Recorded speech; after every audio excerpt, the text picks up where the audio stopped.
Hello friends, good morning to all of you. Today I am here with Body Fluid and Circulation part 2 of 11th standard. In today's session we are going to discuss about coagulation of blood, lymph, circulatory pathways, chambers of heart, different mode of circulation and human circulatory system. So let us start the session with coagulation of blood. Coagulation of blood means clotting of blood. It is a natural device by which excess loss of blood from an injury is checked. The process of clotting of blood is done by platelets present in our blood. Clot is mainly formed by formation of a network of thread called fibrins, in which dead and damaged elements of the blood are trapped. Now the question arises, how fibrins are formed? Fibrins are formed by conversion of inactive fibrinogenes present in the plasma with the help of enzyme thrombin.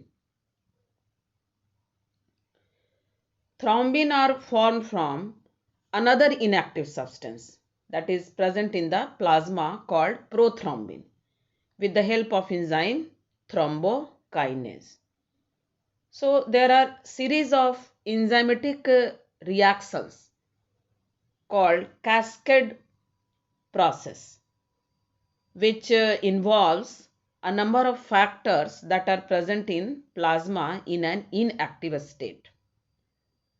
Calcium ion also plays an important role in clotting process as it is required for conversion of prothrombin into thrombin. The given diagram illustrates about the steps of clotting of blood. Now let us discuss about lymph. As we have discussed in earlier session that lymph is light yellow or straw colored due to absence of red blood corpuscles. It contains less protein molecules and digested food as compared to blood. It is the another medium of circulation within the human body, but it flows only in one direction, that is from body tissue to heart, unlike blood which flow in both direction, that is from body to heart and heart to body.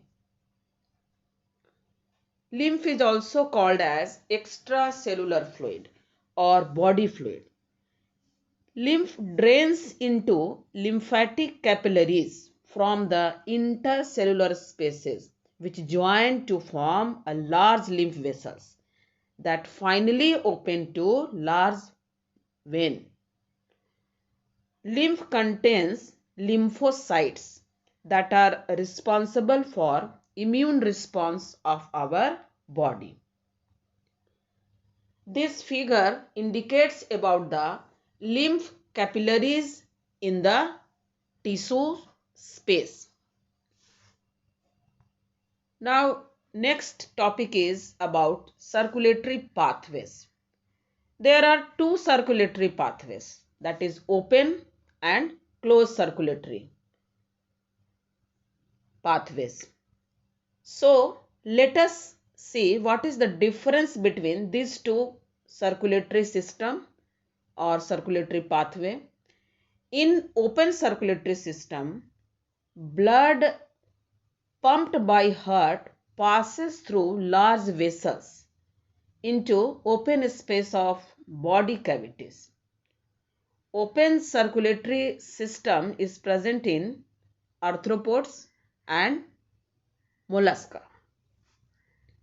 But in closed circulatory system, blood pumped by heart is circulated through a closed network of blood vessels, that is artery and veins. Closed circulatory system is present in annelids and chordates. This is the flow chart of closed circulatory system. Now, let us discuss about the number of chambers of heart found in different vertebrates.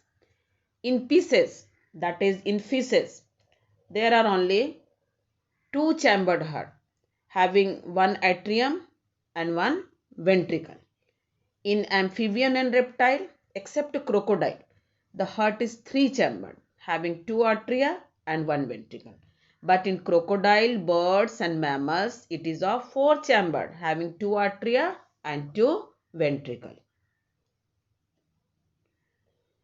On the basis of chambers of heart present in different vertebrates, there are different mode of circulation also. In case of feces, heart pumps out deoxygenated blood which is oxygenated by gills and supplied to different parts of the body, and from body parts deoxygenated blood is returned back to heart. This type of circulation is called single circulation. In case of amphibian and reptile, left atrium receives oxygenated blood from the gills, lungs, skin, whatever may be the respiratory organ, and right atrium gets the deoxygenated blood from the other body parts. But again they mixed up in a single ventricle which pumps out mixed blood. So this mode of circulation is called incomplete double circulation. In birds and mammals, there is a double circulation as oxygenated and deoxygenated blood are separated. Left atrium and left ventricle receive oxygenated blood, whereas right atrium and right ventricle receives deoxygenated blood. So here there is no mixing of oxygenated and deoxygenated blood. Now our next topic is human circulatory system. Human circulatory system consists of a heart which is a pumping organ and providing lub-dub sound throughout the life, blood vessels and also blood. So let us first discuss about the heart.